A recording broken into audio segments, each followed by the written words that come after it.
Si Paolo Avellino, kayang-kayang saluhin ni Kim Chiu yan. Pangalawa si Binuking ni Angeline Quinto si Paolo Avellino, kung gaano ito ka-sweet bilang ka-coworkers. Isa daw kasi si Paolo na nakilala niya na sobrang bait at sweet sa mga kasamahan sa trabaho.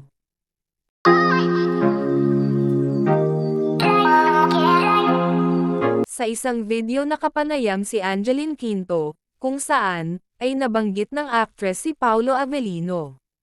Sa naturang video nga ay naitanong ni Chad kay Angeline, kung papipiliin siya kung sinong aktor ang kanyang sasaluhin kung sabay-sabay mahubulog ang kanyang naging ladangman.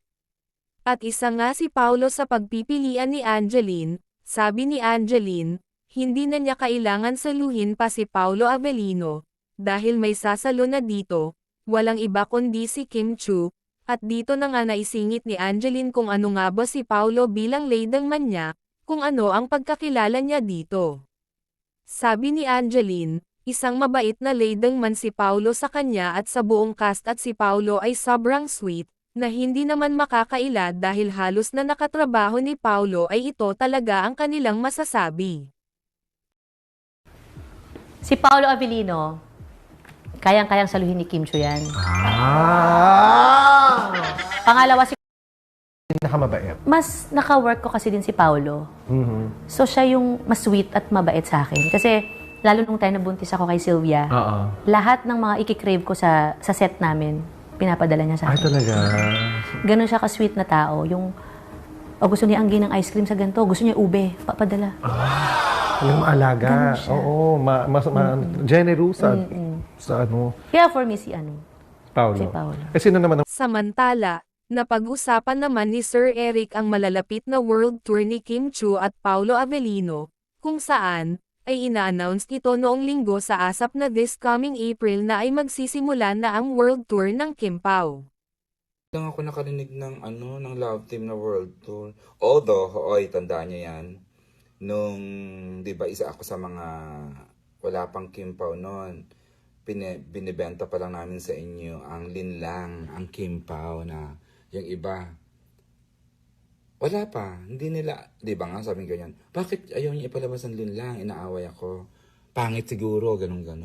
Siyempre, hindi ako pumatol kasi alam mga strategy naman kami kung paano gagawin namin yan, di ba?